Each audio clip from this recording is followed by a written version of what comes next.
എല്ലാവരും ആഘോഷിക്കുന്ന ഒരാഘോഷമാണ്. ജാതി, മത, വർണ്ണ, വർഗമൊക്കെ വ്യത്യാസം കൂടാതെ ഒരുപക്ഷെ ക്രിസ്മസിൻ്റെ ആ സത്യം എന്താണെന്ന് എത്ര പേർ ഗ്രഹിച്ചിട്ടാണ് ക്രിസ്മസ് ആഘോഷിക്കുന്നത് എനിക്കറിയില്ല. എങ്കിലും ലോകത്തെമ്പാടും ക്രിസ്മസ് ആഘോഷം നടക്കുകയാണ്. നമുക്കറിയാം, എനിക്ക് തോന്നുന്നു ഏറ്റവും കൂടുതൽ ഞാൻ ഈ വർത്തിങ് ടൗണിൽ നടക്കുമ്പോൾ കാർഡ് ഫാക്ടറി എന്ന് പറഞ്ഞൊരു കടയുണ്ട് അവിടെ. ഇപ്പോഴാണ് അവിടെ ഏറ്റവും കൂടുതൽ തിരക്ക്. അല്ല, സാധാരണ അവിടെ അത്രയും തിരക്കൊന്നും കാണത്തില്ല. കാരണം ക്രിസ്മസ് ആശംസകൾ അറിയിക്കുന്നതിന് വേണ്ടി കാർഡുകൾ വാങ്ങിക്കാനുള്ള തിരക്ക് കൂടിയാണ്. എത്രയോ ലക്ഷക്കണക്കിന് അവിടെ വിൽപ്പന നടക്കുന്നുണ്ടെന്നാണ് എനിക്ക് തോന്നുന്നത്. നമ്മളും കാർഡുകളൊക്കെ വാങ്ങിച്ച് ആശംസകളൊക്കെ എഴുതി ക്രിസ്മസ് ആശംസകൾ, പുതുവത്സര ആശംസകളൊക്കെ രേഖപ്പെടുത്തി ഓരോരുത്തർക്ക് ലോകമെമ്പാടുള്ള ആൾക്കാർക്ക് നമ്മുടെ സുഹൃത്തുക്കൾക്ക് അയക്കും. ഇപ്പോൾ കുറെ കൂടെ തിരക്ക് പിടിച്ച അല്ലെങ്കിൽ അല്പം എളുപ്പത്തിലുള്ള പരിപാടി എന്ന് പറയുന്നത് ഒരുപക്ഷെ ഇമെയിലായിട്ട് വഴി നമുക്ക് ഈ സന്ദേശമൊക്കെ അയക്കാൻ കഴിയും. അങ്ങനെയൊക്കെ നമ്മൾ അയക്കുകയാണ്. പക്ഷേ നിങ്ങൾ ചിന്തിച്ചിട്ടുണ്ടോ, ഇതൊരു ശിശു ജനിച്ചതിൻ്റെ ഓർമ്മയാണ്. നിങ്ങൾ കേട്ടോന്ന് എനിക്കറിയത്തില്ല. ചിത്ര കേട്ടിട്ടുണ്ടായിരിക്കുമല്ലോ. പിന്നണി ഗായിക ചിത്രയ്ക്ക് മക്കളില്ലായിരുന്നു. 16 വർഷങ്ങൾക്ക് ശേഷമാണ് ചിത്രയ്ക്ക് ഒരു കുഞ്ഞുണ്ടായത്. ചിത്രയ്ക്ക് കുഞ്ഞുണ്ടായി കഴിഞ്ഞപ്പോഴത്തേന് അത് ഒത്തിരി വാർത്തയായി. ജീവിക്കാതെ വാർത്ത കൊടുത്തു, പത്രത്തിനകത്ത് വാർത്ത വന്നു. ചിത്രയോട് ഇഷ്ടമുള്ള ആൾക്കാർ ലഡുവൊക്കെ വാങ്ങിച്ച് വിതരണം ചെയ്യുന്നതൊക്കെ കേൾക്കാനൊക്കെ ഇടയായി തന്നു. പക്ഷെ അത് ലോകത്തുള്ള എല്ലാവർക്കും ഒരു സന്തോഷമായില്ല. എന്നാൽ എല്ലാവരും സന്തോഷിച്ചില്ല. കാരണം അവർക്ക് കുഞ്ഞുണ്ടായി, അവരുടെ ഇഷ്ടമുള്ള ആൾക്കാർക്ക് സന്തോഷമായി. നമ്മുടെ വീടുകളിൽ കുഞ്ഞുങ്ങളുണ്ടാകുന്നു, നമുക്ക് സന്തോഷമുണ്ട്. നമ്മളതുകൊണ്ട് മിഠായി വാങ്ങിച്ചു കൊടുക്കുന്നുണ്ട്, ലഡു വാങ്ങിച്ചു കൊടുക്കുന്നുണ്ട്, സന്തോഷം പ്രകടിപ്പിക്കുന്നുണ്ട്. പക്ഷെ ലോകത്തിൽ ഇന്ന് വരെ ഒരു ശിശുവിൻ്റെ ജനനം സർവ മാനവജാതിക്കും ഒരുപോലെ സന്തോഷിക്കുന്ന ഒരു ജന്മം ഉണ്ടായിട്ടില്ല. അത് ക്രിസ്മസിന് മാത്രമാണ്. അപ്പം നമുക്ക് ന്യായമായി ചിന്തിക്കാവുന്ന ഒരു കാര്യം, ഇതിനകത്ത് മറ്റൊരു കാര്യം എന്ന് പറഞ്ഞാൽ, ക്രിസ്മസ് ഈ ഡിസംബർ 25 ആഘോഷിക്കുമ്പോൾ ചില പറയാറുണ്ട് ഡിസംബർ 25 ക്രിസ്മസ് ഒക്കെ എന്ന് പറഞ്ഞ് ഡേറ്റും കാര്യങ്ങളൊക്കെ പറഞ്ഞ് പല കാരണങ്ങളൊക്കെ നിർത്തിയാണ്. കാര്യം ഈ മഞ്ഞ് പെയ്യുന്ന കാലത്ത് വെളിപ്രദേശത്ത് ആട്ടിടന്മാർ കിടക്കാറില്ല എന്നൊക്കെ പറഞ്ഞാണ് ഈ ഇങ്ങനെയുള്ള ഒരു വിവാദം ഉണ്ടാവുന്നത്. അതാണ് ഈ ഡേറ്റിനെ സംബന്ധിച്ചിടത്തോളം. എന്നെ സംബന്ധിച്ചിടത്തോളം അതിൻ്റെ ഡേറ്റ് എനിക്കറിയത്തില്ല. ബൈബിളിനകത്ത് യേശു ക്രിസ്തു ജനിച്ച ദിവസമാണെന്നുള്ള ഡേറ്റ് ഒന്നും രേഖപ്പെടുത്തിയിട്ടില്ല. അതുകൊണ്ട് എനിക്കറിയത്തില്ല. പക്ഷെ ഒരു കാര്യം എനിക്കറിയാം, ഈ ചരിത്രത്തിൻ്റെ മധ്യത്തിൽ യേശു ജനിച്ചു. അതൊരു യാഥാർത്ഥ്യമായ കാര്യമാണ്. അത് ചരിത്ര സംഭവമാണ്. അതുകൊണ്ട് യേശു ക്രിസ്തുവിന്റെ ജനനം എന്നാണെങ്കിലും ഒരു ദിവസം ആഘോഷിക്കുന്നുണ്ട്, ഓർക്കുന്നുണ്ട്. അതിനായിട്ട് ഞാനും അതെ ഈ സമയം ഓർക്കുമ്പോൾ, എല്ലാവരും ഓർക്കുന്ന കൂടത്തിൽ ഓർക്കുമ്പോൾ അതിൻ്റെ സന്ദേശം എന്താണെന്ന് കൊച്ചു വാക്കുകളിൽ ഞാൻ നിങ്ങളുമായിട്ട് പങ്കുവയ്ക്കാൻ വേണ്ടി താല്പര്യപ്പെടുക. എന്തായാലും യേശു കർത്താവിന്റെ ജനനം ഒരു ചരിത്ര യാഥാർത്ഥ്യമാണ്. യേശു ജനിച്ചിട്ടില്ല. നിങ്ങൾ വായിച്ചോളൊന്നും എനിക്ക് എഴുതില്ല. നമ്മുടെ കേരളത്തിൽ യുക്തിവാദ സംഘത്തിന്റെ നേതാക്കളൊക്കെ ഒന്നിന്റെ പേര് എഴുതിയ പുസ്തകത്തിനകത്ത് ക്രിസ്തുവും കൃഷ്ണനും ജീവിച്ചിരുന്നില്ല എന്നൊരു പുസ്തകം എഴുതിയിട്ടുണ്ട്.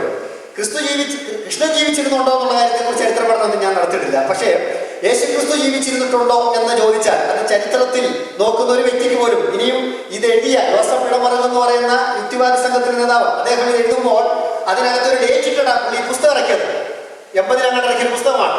എനിക്ക് എക്സാക്ട് ഡേറ്റ് അറിയത്തില്ലെങ്കിലും ഉദാഹരണം ഞാനിങ്ങനെ പറയാം. ഒരു നവംബർ 1, 1980 എന്ന് അദ്ദേഹം രേഖപ്പെടുത്തിയിട്ടുണ്ട്. പുസ്തകം ഇറക്കിയ ഡേറ്റ്. അതിനകത്ത് എഴുതിയിരിക്കുന്ന കണ്ടന്റ് യേശു ജനിച്ചില്ലെന്നാണ്. പക്ഷേ ഈ ഡേറ്റ് ഇട്ടപ്പോൾ പുള്ളി പറയുന്നത്, അറിഞ്ഞോ അറിയാതെ പുള്ളി സമ്മതിക്കുന്ന ഒരു യാഥാർത്ഥ്യം, 1980 വർഷങ്ങൾക്ക് മുൻപ് യേശു ജനിച്ചു. ആ ക്രിസ്തു വർഷത്തില് 1980 വർഷം കഴിഞ്ഞതിന് ശേഷമാണ് ഞാൻ ഈ പുസ്തകം എഴുതിയെന്ന് പുള്ളി പറയുമ്പോൾ തന്നെ അതിനകത്ത് പുള്ളി എഴുതി വെച്ചു യേശു ജനിച്ചിട്ടില്ല. ഒരു വിരോധാഭാസം നമുക്ക് തോന്നുന്നല്ലേ. എന്തായാലും നട്ടുച്ചയ്ക്ക് പുറത്തിറങ്ങിയിട്ട് ആകാശത്തേക്ക് നോക്കിയിട്ട് സൂര്യനെ കണ്ടിട്ട് എനിക്ക് കാണാൻ കഴിയുന്നില്ല എന്നൊരാൾ പ്രഖ്യാപിച്ചാൽ അതിന് തുല്യമായ ഒരു പ്രസ്താവനമാണ് ചരിത്രത്തിൽ യേശു ക്രിസ്തു ജനിച്ചില്ല എന്ന് പറയുന്നത്. അപ്പോൾ ആ ഒരു വാദമൊക്കെ നമുക്ക് തള്ളിക്കളയാം. എന്നിട്ട് വിശുദ്ധ വേദപുസ്തകമാണ് യേശു ക്രിസ്തുവിന്റെ ജനനത്തെക്കുറിച്ചുള്ള ശരിക്കുള്ള ചരിത്രം നൽകുന്നത്. എനിക്കതിനകത്ത് ഇഷ്ടമുള്ളൊരു കാര്യം, ഡോക്ടർ ലൂക്കോസ്, നിങ്ങൾ അങ്ങനെ പറഞ്ഞാൽ മനസ്സിലാവുമെന്ന് എനിക്കറിയില്ല, സുവിശേഷങ്ങളിലെ 3ാമത്തെ എഴുത്തുകാരൻ ലൂക്കോസ്, അദ്ദേഹം വൈദ്യൻ എന്നാണ്, ഡോക്ടർ എന്നാണ് രേഖപ്പെടുന്നത്, ഫിസിഷ്യനാണ് അദ്ദേഹം ഒരു ചരിത്രം രേഖപ്പെടുത്താൻ വേണ്ടി അദ്ദേഹത്തിന്റെ ചരിത്ര രേഖകളെ കുറിച്ച് പഠിച്ച ആൾക്കാർ പറയുന്നത്, ചരിത്ര ഗ്രന്ഥങ്ങളെ പല നിലവാരത്തിൽ വേർതിരിച്ചിട്ടുണ്ട്. എന്ന് പറഞ്ഞാൽ 1ാംകിട ചരിത്രം, 2ാംകിട ചരിത്രം. നമുക്കറിയാം ചരിത്രങ്ങൾ ഇന്ത്യയുടെയും ലോക ചരിത്രമൊക്കെ പല എഴുതിയിട്ടുണ്ടെങ്കിലും അതിൽ ഏറ്റവും നല്ല പുസ്തകം എന്നൊക്കെ പറയുന്ന ചരിത്രങ്ങളുണ്ട്. അതുപോലെ ചരിത്രകാരന്മാരുടെ ചരിത്രരേഖകളിൽ അല്ലെങ്കിൽ ഗ്രന്ഥങ്ങളെ തരംതിരിച്ചതിൽ അതിൽ പഠിക്കുന്ന ആൾക്കാര്, ചരിത്രകാരന്മാർ തന്നെ പറഞ്ഞിരിക്കുന്ന ഒരു കാര്യം, ലൂക്കോസിന്റെ സുവിശേഷം ഏറ്റവും 1ാംകിട ചരിത്രമാണെന്ന് പറയാം. 1ാംകിട ചരിത്രം, പിന്നെ നമ്പർ 1 ചരിത്രത്തിൽ നിൽക്കുന്ന ചരിത്രമാണ് ലൂക്കോസിൻ്റെതാണ്. അത് അറിയണമെങ്കിൽ ലൂക്കോസിന്റെ സുവിശേഷം അധ്യായത്തിന്റെ ഭാഗം ഒന്ന് വായിച്ചു നോക്കിയാൽ അവിടെ ഇങ്ങനെ രേഖപ്പെടുത്തിയിട്ടുണ്ട്. അദ്ദേഹം പറയുകയാണ്, അനേകരും യേശുക്രിസ്തുവിന്റെ ജീവിത സംബന്ധമായ കാര്യങ്ങളെ കുറിച്ച് ചരിത്രം ചമയ്ക്കാൻ വേണ്ടി ആഗ്രഹിച്ചിരിക്കുമ്പോൾ ഞാനും ഒരു ചരിത്രം ചമയ്ക്കാൻ വേണ്ടി ആഗ്രഹിക്കുന്നു എന്ന് പറഞ്ഞ അദ്ദേഹം പറഞ്ഞിങ്ങനെയാണ്, ഞാൻ അത് സൂക്ഷ്മമായി പരിശോധിച്ചനന്തരം എന്ന് പറഞ്ഞാൽ ഈ പറയപ്പെടുന്ന കാര്യങ്ങൾ ശരിയാണോ എന്നറിയാൻ ഒരു വിദ്യാഭ്യാസമുള്ള നല്ല കഴിവുള്ള ഒരു വ്യക്തി എന്നുള്ള നിലയിൽ അതിന് വേണ്ട എല്ലാ അന്വേഷണങ്ങളും നടത്തി, ഒരു പക്ഷേ പേഴ്സണലായിട്ട് ഇന്റർവ്യൂ നടത്തി നാട്ടിലൊക്കെ പോയി ആൾക്കാരോട് അന്വേഷണമൊക്കെ നടത്തിയതിനു ശേഷം പുള്ളിക്ക് ഒരു കാര്യം മനസ്സിലായി, ശരിക്കും ഒരു പച്ചയായ യാഥാർത്ഥ്യമാണ് യേശുവിന്റെ ചരിത്രം. അതുകൊണ്ട് അദ്ദേഹം ആ ചരിത്രം ക്രമമായി രേഖപ്പെടുത്താനുള്ള ഒരു ശ്രമം നടത്തി. അതാണ് ലൂക്കോസിന്റെ സുവിശേഷം. നിങ്ങൾ ബൈബിൾ വീട്ടിലുണ്ടെങ്കിൽ ഒന്ന് തുറന്നു വായിക്കുക. 3-ാം അധ്യായം 1 മുതൽ 3 വരെയുള്ള വാക്യങ്ങളിനകത്ത് 15-16 ചരിത്ര രേഖകൾ ലൂക്കോസ് രേഖപ്പെടുത്തിയിട്ടുണ്ട്. തിബരിയാസ് കൈസർ റോമൻ സാമ്രാജ്യം ഭരിച്ചിരുന്ന വലിയ ശക്തനായ ഒരു ചക്രവർത്തിയാണ്. അദ്ദേഹത്തിന്റെ 15-ാം ആണ്ട് എന്ന് പറയുമ്പോൾ അത് രണ്ടാമതൊരു ചരിത്രമാണ്. യഹൂദ്യ നാട് ഹെരോദാവ് വാഴുമ്പോൾ, ഹെരോദാവ് ഒരു ചരിത്രത്തിന്റെ ഭാഗമാണ്, യഹൂദ്യ നാട് ചരിത്രത്തിന്റെ ഭാഗമാണ്. ഇതെല്ലാം കൂടെ നമ്മൾ കണക്കൂട്ടി വെക്കുമ്പോൾ 10-15 ചരിത്ര രേഖകൾ ഇങ്ങനെ അടുക്കി വെച്ചിട്ട് ആ കാലത്ത് യേശു ജനിച്ചു എന്ന് ചരിത്രത്തിൽ അദ്ദേഹം ചരിത്രത്തിന്റെ പിന്തുണയോടെ യേശു ക്രിസ്തുവിന്റെ ചരിത്രം അദ്ദേഹം രേഖപ്പെടുത്തിയതാണ് യോഹന്നാന്റെ സുവിശേഷം. അപ്പോൾ യേശു ക്രിസ്തു ഒരു ചരിത്ര യാഥാർത്ഥ്യമാണ്. അത് വളരെ കൃത്യമായിട്ട് അറിഞ്ഞവരും അനുഭവിച്ചവരും അത് ഭംഗിയായിട്ട് രേഖപ്പെടുത്തിയതാണ് ഇന്ന് നമ്മുടെ കൈവശമുള്ള ഈ പുസ്തകം എന്നുള്ള കാര്യം. ഞാൻ പറഞ്ഞുകൊണ്ട് വന്നത്, യേശുക്രിസ്തുവിന്റെ ഈ ചരിത്ര ലോകമൊക്കെ ആഘോഷിക്കുകയാണ്, അല്ലെങ്കിൽ ഈ ജനനം ക്രിസ്മസ് ആഘോഷിക്കുകയാണ്. പക്ഷെ നിങ്ങൾ ഒരിക്കലും ചിന്തിച്ചിട്ടുണ്ടോ, ഈ കർത്താവിന്റെ അല്ലെങ്കിൽ യേശുവിന്റെ ജനനം ആഘോഷിക്കത്തക്കതിൽ ഇദ്ദേഹം ആരാണ്? ഒരു സാധാരണക്കാരൻ എന്ന് പറഞ്ഞാൽ അറിയപ്പെടുന്ന ഒരു കുടുംബത്തിൽ ജനിച്ചതല്ല. ബ്രിട്ടീഷ് രാജകുമാരിയുടെ മോനായിട്ടുള്ള ജനിച്ചിരുന്നെങ്കിൽ എല്ലാവരും അറിഞ്ഞേനെ. കല്യാണം നടക്കുന്ന പോലെ ലോകം മൊത്തം പത്ര വാർത്തയാണ്. ജീവിക്കാർക്ക് പിന്നെ അതിന്റെ പുറകെ നടക്കാനുള്ള സമയങ്ങൾ മാത്രമേ ഉള്ളൂ. പക്ഷേ അങ്ങനെ ഒരു വലിയ അസാധാരണ കുടുംബത്തിൽ ജനിച്ച ആളല്ല യേശു. നിങ്ങൾക്കൊക്കെ അറിയാം, യേശുവിന്റെ ജനനത്തെ കുറിച്ച് പറയുമ്പോൾ ഒരു സാധാരണയിൽ ഒരു കുടുംബത്തിൽ അദ്ദേഹം ജനിച്ചതാണ്, സാധാരണത്താണ്. അതുകൊണ്ടാണ് യേശു ക്രിസ്തുവിന്റെ മാതാപിതാക്കൾ യാഗമർപ്പിക്കാൻ വേണ്ടി ദേവാലയത്തിൽ ചെന്നപ്പോൾ അവർ ആടിനെ കൊണ്ടുപോയില്ല. കാരണം അതിനുള്ള സാമ്പത്തിക ഭദ്രത അവർക്ക് ഇല്ലാത്തത് കൊണ്ട് അവർ ഒരു പ്രാവിനെ കൊണ്ടാണ് പോയത്. അത് പാവപ്പെട്ടവന്റെ യാഗവസ്തുവാണ്. അപ്പോൾ അങ്ങനെ ഒരു ദരിദ്ര കുടുംബത്തിലാണ് ജനിച്ചത്. അതൊക്കെ നമുക്കറിയാം. ദരിദ്ര കുടുംബത്തിൽ ജനിച്ചു എന്ന് പറയുമ്പോൾ തന്നെ കിടക്കാൻ ഇടമില്ലായിരുന്നു. വഴിയമ്പലത്തിൽ സ്ഥലം അന്വേഷിച്ചിട്ട് കിട്ടായിയാൽ, സത്രത്തിൽ അന്വേഷിച്ച് കിട്ടായിയാൽ പശുത്തൊഴുത്തിൽ കിടത്തി. അപ്പോൾ ഏറ്റവും താണ ഒരവസ്ഥയിൽ ജനിച്ച ഒരാള് അവൻ. ഇനി ബാക്കിയുള്ള കാര്യങ്ങളെ കർത്താവിനെ കുറിച്ച് നമ്മൾ പഠിക്കുമ്പോൾ, കർത്താവിനെ ഇന്നത്തെ പല ആൾക്കാരും ഉള്ളതുപോലെ ഡോക്ടർ യേശു ക്രിസ്തു, നിങ്ങൾ എവിടെയെങ്കിലും കേട്ടിട്ടുണ്ടോ? അങ്ങനെ ആരെങ്കിലും പറയുന്നത് കേട്ടോ? റവറന്റ് ഡോക്ടർ യേശു ക്രിസ്തു എന്ന് പറയുന്നുണ്ടോ? ആരും പറഞ്ഞില്ല. സാധാരണ യേശു എന്ന് പറയാറുള്ളൂ. കാരണം യേശു ക്രിസ്തുവിന്റെ പേരിന് അപ്പുറത്തെ റവ മോസ്റ്റ് എന്നൊന്നുമില്ല. യേശു ക്രിസ്തുവിന്റെ പേരിന് അപ്പുറത്തെ THD PhD എന്നൊന്നും എഴുതിയിട്ടില്ല. കാരണം കർത്താവ് എന്തുവരെ വിദ്യാഭ്യാസം പഠിച്ചു എന്നുള്ള കാര്യം പോലും നമുക്ക് ആർക്കും അറിയില്ല. യേശു ക്രിസ്തുവിന് എഴുതാൻ അറിയാമായിരുന്നു എന്ന് ചോദിച്ചാൽ എഴുതാൻ അറിയാം എന്ന് ചരിത്രരേഖയുടെ വിളിച്ച് നമുക്ക് പറയാൻ പറ്റും. കാരണം അവൻ നിലത്ത് കുനി എഴുതിക്കൊണ്ടിരുന്നു എന്നൊരു ഭാഗം ബൈബിളിൽ കിടപ്പുണ്ട്. അതുകൊണ്ട് കർത്താവ് എഴുതാൻ അറിയാം.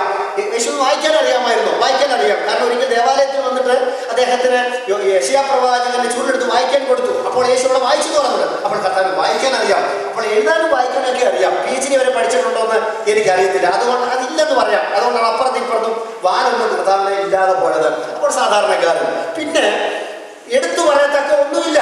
ലോകത്തിലെ അതിശ്രേഷ്ഠരായ മഹാന്മാരുടെ ലിസ്റ്റിലൊന്നും യേശുവിനെ കൊണ്ടുവെക്കാൻ നമുക്ക് പറ്റിയല്ല. നമുക്കറിയാമല്ലോ, ചരിത്രത്തിന്റെ നാൺവഴിയിലൂടെ നമ്മൾ സഞ്ചരിച്ചാൽ നമുക്ക് മനസ്സിലാക്കാൻ പറ്റും, ഈ ഭൂമിയിൽ ഈ ലോക ചരിത്രത്തിനകത്ത് മായ്ച്ചു കളയാൻ കഴിയാത്ത വ്യക്തിമുദ്ര പതിപ്പിച്ച അതിശ്രേഷ്ഠരായ അതികായന്മാരായ അനേക വ്യക്തികൾ നമുക്കിങ്ങനെ നിരത്തി നിർത്തി കാണാൻ പറ്റും. മഹാനായ അലക്സാണ്ടറിന്റെയും മഹാനായ അക്ബറിന്റെയും മഹാനായ നെപ്പോളിയന്റെയും ജ്ഞാനികളിൽ ജ്ഞാനി എന്ന് പറയുന്ന, അതുപോലെ ശലോമോന്റെയും ഒക്കെ അങ്ങനെയൊക്കെയുള്ള 100 മഹാരഥന്മാരുടെ ചരിത്രങ്ങളൊക്കെ നമുക്ക് ചരിത്രത്തിനകത്ത് കാണാൻ പറ്റും. പക്ഷെ അതിനകത്തൊന്നും യേശുക്രിസ്തുവിന്റെ പേര് നമുക്ക് കാണാൻ പറ്റിയല്ല. പറഞ്ഞു വന്നത് നിങ്ങൾക്ക് മനസ്സിലായി കാണുമല്ലോ. യേശു ക്രിസ്തുവിന് ബാങ്കില് കോടിക്കണക്കിന് രൂപ ആസ്തി ഉണ്ടോന്ന് അറിയില്ല. അങ്ങനെ ഒന്നും ഇല്ലായിരുന്നു. കാരണം കർത്താവിനെ കുറിച്ച് പറയുന്നത് എന്താ പറയാ, കരം കൊടുക്കാൻ കാശില്ലാത്ത ഒരു വ്യക്തിയായിരുന്നെന്ന് സുവിശേഷങ്ങൾ വായിക്കുമ്പോൾ നമുക്ക് കാണാൻ പറ്റും. അതുപോലെ തന്നെ സ്വന്തമായി ഒരു കല്ലറ കർത്താവ്, അങ്ങനെ നിങ്ങൾ വായിച്ചിട്ടുണ്ടോ? നമ്മളൊക്കെ ആണെങ്കിൽ ആദ്യം പ്രധാനപ്പെട്ട ഈ സുവിശേഷമൊക്കെ പറഞ്ഞ് വീടുകളിൽ ചെല്ലുമ്പോൾ ആൾക്കാർ ആദ്യം ചോദിക്കുന്ന ഒരു പ്രധാനപ്പെട്ട ചോദ്യം, അടക്കാൻ കല്ലറ ഉണ്ടെന്ന് ചോദിക്കുന്നത്. ഹലോ, നിങ്ങൾ അങ്ങനെ കേട്ടോ? സുവിശേഷം പറഞ്ഞ വീട്ടിൽ ചെല്ലുമ്പോൾ എവിടെ കുഴിച്ചതെന്ന് ചോദിക്കുന്നു. എന്ന് പറഞ്ഞാൽ ആദ്യം ആൾക്കാരെ പിടിച്ചോണ്ട് തല്ലിക്കൊല്ലുന്ന ലക്ഷണത്തില ചോദിക്കട്ടെ, കൊല്ലാൻ വേണ്ടി കൊടുത്ത ലക്ഷണത്തില്ല. കാരണം ആദ്യം മനുഷ്യന് ആഗ്രഹമുള്ളത് അടക്കാൻ ഒരു സ്ഥലം വേണമെന്നുള്ളതാണ്. പക്ഷെ നാം മനസ്സിലാക്കണം, നമ്മുടെ ആരാധനമൂർത്തി അല്ലെങ്കിൽ ആരാധ്യനായ യേശു കർത്താവ് ഭൂമിയിൽ ജനിച്ചപ്പോൾ കർത്താവ് നടക്കാൻ സ്ഥലമില്ലായിരുന്നു, തലചായ്ക്കാൻ ഭൂമിയിൽ ഇടമില്ലായിരുന്നു. ഒരിക്കൽ കർത്താവിനെ അന്വേഷിച്ചിരുന്ന ഒരു വ്യക്തിയോട് കർത്താവ് പറഞ്ഞു, എന്നെ സംബന്ധിച്ചിടത്തോളം എൻ്റെ അവസ്ഥ നിനക്ക് ശരിക്കറിയാമോ? പറഞ്ഞു, ഗുരു, ഞാൻ സകലവും വേണ്ടി നിന്നെ അനുഗമിക്കാമെന്ന് പറഞ്ഞു. കർത്താവ് പറഞ്ഞു, ഓക്കെ, അനുഗമിക്കുന്നതൊക്കെ കൊള്ളാം, പക്ഷെ എൻ്റെ കാര്യം അങ്ങോട്ട് കേട്ടാണ്. ആകാശത്തിലെ പറവകൾക്ക് കൂടുണ്ട്, ഭൂമിയിലെ പാമ്പുകൾക്ക് മാളമുണ്ട്, എനിക്ക് ഭൂമിയിൽ തലചായ്ക്കാൻ ഇടമില്ല, നീ എന്നോട് വരുന്നുണ്ടെന്ന് ചോദിച്ചപ്പോൾ പുള്ളി പറഞ്ഞു, ഐ ആം സോറി, ആള് തെറ്റിപ്പോയതാണ്, ഞാൻ പോകാന്ന് പറഞ്ഞ് അദ്ദേഹം പൊടി തെറ്റിപ്പോയെന്നാണ് പറഞ്ഞത്. അപ്പോൾ തലചായ്ക്കാൻ ഇടമില്ലാത്ത ഒരു ശവക്കോട്ട സ്വന്തം പേരിലില്ലാത്ത ഒരു സാധാരണ ദരിദ്രനായ ഒരു വ്യക്തി ആയിരുന്നു യേശു എന്ന് നമുക്ക് കാണാൻ പറ്റും. അതുപോലെ തന്നെ ലോകത്തിലെ ഭരണതന്ത്രജ്ഞന്മാരെ ഗണത്തിൽപ്പെട്ടതോ അല്ലെങ്കിൽ ലോകത്തിലെ സ്വാധീനിച്ച രാഷ്ട്രീയ നേതാക്കന്മാരെ ഗണത്തിൽപ്പെട്ട ആളല്ല. അതോടൊപ്പം തന്നെ നമുക്ക് എടുത്തു പറയാവുന്ന മറ്റു ഒന്ന് കാര്യങ്ങളെന്ന് പറഞ്ഞാൽ ആയുധങ്ങളില്ലാത്ത അണികളെ കൂട്ടിയ ഒരാൾ.